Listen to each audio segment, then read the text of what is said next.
इस वीडियो में मैं आपको ट्रांसफार्मर के बारे में बताऊंगा, जिसमें आपके टॉपिक कवर होंगे कि ट्रांसफार्मर किस प्रिंसिपल पे काम करता है और प्राइमरी या सेकेंडरी वाइंडिंग क्या होती हैं। उसके बाद टर्नर रेशो, ट्रांसफार्मर के जो टर्नर रेशो होते हैं उसके बारे में, ट्रांसफार्मर एफिशिएंसी जो दक्षता होती है ट्रांसफार्मर की, और इम्पीडेंस रेशो। ये टॉपिक कवर करने की कोशिश करूँगा। तो इसमें कवर पढ़ते हैं हम principle of transformer. Principle of transformer mutual inductance के सिद्धांत पर कार्य करता है। ये कई बार एग्जाम में आ जाता है कि ट्रांसफार्मर किस सिद्धांत पर कार्य करता है, तो वो म्यूचुअल इंडक्टेंस के सिद्धांत पर कार्य करता है। म्यूचुअल इंडक्टेंस एसी पर होता है, डीसी पर नहीं। तो ये भी मेन पॉइंट है जो ध्यान रखना है। म्यूचुअल इंडक्टेंस हमारे को एसी पर ही मिलेगा, डीसी पर नहीं। इसलिए ट्रांसफार्मर एसी पर ही कार्य करेगा, डीसी पर नहीं करेगा। मैं पिछली भी वीडियो में भी बता चुका हूँ, जो इंडक्टेंस मैंने पढ़ाया था कि डीसी पर क्यों नहीं करेगा, एसी पर क्यों करेगा, वो आप वहाँ से देख सकते हो। इसके बाद ऐसे में ट्रांसफार्मर के अंदर दो प्रकार की कॉइल प्रयोग की जाती है। कॉइल या वाइंडिंग ट्रांसफार्मर के अंदर दो प्रकार की यूज की जाती है, प्राइमरी और सेकेंडरी वाइंडिंग।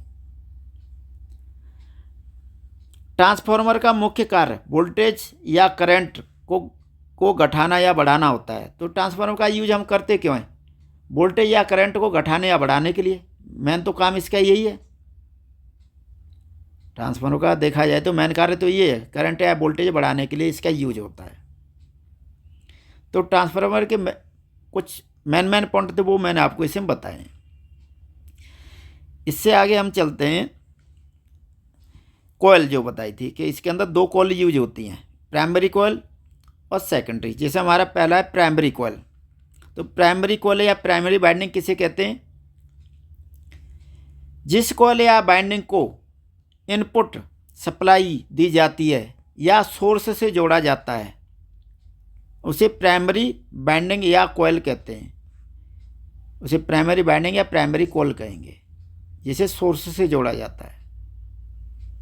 जैसे यहाँ कुछ आपको ये दिख रही है प्राइमरी, तो ये प्राइमरी वाइंडिंग ये हो गई आपकी, जिसमें सप्लाई दी जाती है। और उसके बाद L1 L2 ये दोनों प्राइमरी सेकेंडरी वाइंडिंग यहाँ पर हैं। तो इसमें अभी मैंने प्राइमरी बताया है। इसके बाद है हमारा सेकेंडरी कॉइल। सेकेंडरी कॉइल जिस कॉइल या वाइंडिंग से आउटपुट ली जाती है या लोड से जोड़ा जाता है, उसे सेकेंडरी कॉइल या सेकेंडरी वाइंडिंग कहते हैं। किसी ट्रांसफार्मर में प्राइमरी कॉइल केवल एक ही होती है। तो ये भी मेन पॉइंट ध्यान रखना कि किसी भी ट्रांसफार्मर में जो प्राइमरी कॉइल होती है वो सिंगल होती है, एक ही मिलेगी। लेकिन सेकेंडरी कॉइल एक या एक से अधिक हो सकती हैं। तो जो हमारी सेकेंडरी होती है वो एक या एक से अधिक हो सकती हैं आउटपुट के अनुसार, क्योंकि आउटपुट हमारी अलग अलग हो सकती है, अलग अलग वोल्टेज, अलग अलग करंट पर। इसलिए सेकेंडरी हमारी एक से अधिक होंगी, जिसे मैंने ये कुछ बनाने की कोशिश की है। ये तो हमारी सिंगल सेकेंडरी वाली है, ये हमारी प्राइमरी हो गई, ये सेकेंडरी। तो इसमें केवल सिंगल वाइंडिंग है, सिंगल प्राइमरी में, सिंगल सेकेंडरी में। ये दूसरा वाला आप देखोगे तो इसमें आपकी प्राइमरी सिंगल है, जो कि सिंगल ही रहेगी, और सेकेंडरी हमारी देखो दो बन चुकी हैं, ये L2 L3। माने चलो यहाँ पर हमारे को एग्जाम्पल के लिए माने चलो यहाँ पर इस वाली से हमारे को 10 वोल्टेज मिल रही है, तो इस वाली से हो सकता है कि 20 की ज़रूरत हो, तो 20 के लिए हमने बना ली। तो ज़रूरत के अनुसार हम इसे कम या अधिक वाइंडिंग दे सकते हैं सेकेंडरी में। तो ट्रांसफार्मर करता क्या है देखा जाए तो, एक सर्किट से एनर्जी को दूसरे सर्किट में बिना किसी फिजिकली टच के ट्रांसफ़र कर देता है, बिना किसी फिजिकली टच के, फ्लक्स के द्वारा। तो यहाँ पर कुछ पॉइंट मैं बताऊंगा, उसे नोट करना है कि ट्रांसफार्मर कभी पावर को नहीं बढ़ाता, पावर जो पावर होती है उसे नहीं बढ़ाता।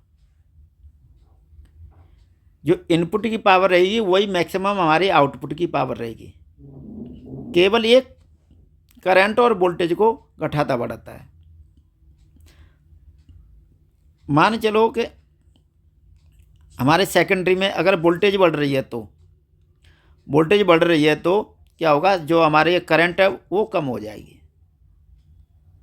क्योंकि पावर का फॉर्मूला आप देखो, ये प्राइमरी पावर क्या हो गई, प्राइमरी जो हमारी जो प्राइमरी वाइंडिंग होती है इसका करंट और वोल्टेज का मल्टीप्लाई कर देंगे तो प्राइमरी पावर आ जाएगी। और सेकेंडरी का भी ऐसी है, सेकेंडरी पावर बराबर क्या है, सेकेंडरी वोल्टेज और सेकेंडरी करंट।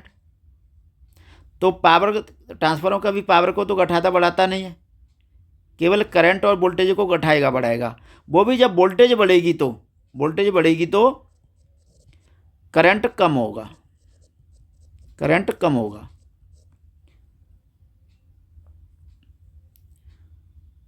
अगर करंट बढ़ेगा तो वोल्टेज कम होगी। तो ये हम टर्नों को घटा बढ़ा के, जिसे मैं अगले वाले वीडियो में कवर कराऊंगा, टर्नों को घटा बढ़ा के हम इन्हें ऐसा करते हैं कि कब वोल्टेज बढ़ेगी और कब घटेगी। तो वो आपका अगली वीडियो में कवर होगा। इसमें कुछ पॉइंट ऐसे नजर आएंगे, कभी आप ट्रांसफार्मर का सिंबल देखोगे किसी एग्जाम में आता है तो कुछ ऐसे पॉइंट लगे रहते हैं, ऐसे डॉट से आपको मिलेंगे। ये होता है फेज का। जैसे मैंने बताया था लेंज के नियम के अनुसार जो करंट हमारा जो पैदा होगा वाइंडिंग के अंदर तो वो विपरीत टाइप का होगा। मतलब बात की जाए यहाँ के ऐसे कि साइकिल ऐसे इनपुट का, तो आउटपुट का साइकिल कुछ ऐसे जाएगा, ऐसे निकलेगा। क्यों, फेज अंतर रहेगा तो कुछ इस तरीके से एंगल निकलेगा सेकेंडरी का।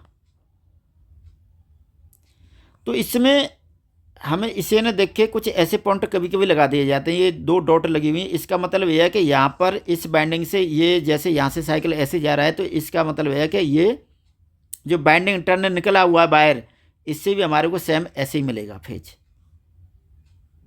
इससे ये आमने सामने। तो अगर ये सेकेंडरी में यहाँ पर दिया गया है तो इस जगह पर दिया गया है तो इससे ये पता है कि डिफरेंट फेज देगा। इस यहाँ से हम आउटपुट लेंगे तो कुछ इस तरीके से देगा। तो ये फेज के लिए डॉट दिए गए होते हैं। ये भी मेन पॉइंट है, आपको ध्यान रखना है, नहीं कोई तो इसका मतलब भी नहीं समझ पाता। तो इस वाली वीडियो में मैं बस इतना ही कवर करा रहा हूँ। इससे अगली वाली वीडियो में आपको turn ratio, impedance ratio, transformer दक्षता, एफिशिएंसी, इसके बारे में बताऊंगा। तो इस वीडियो में बस इतना ही है।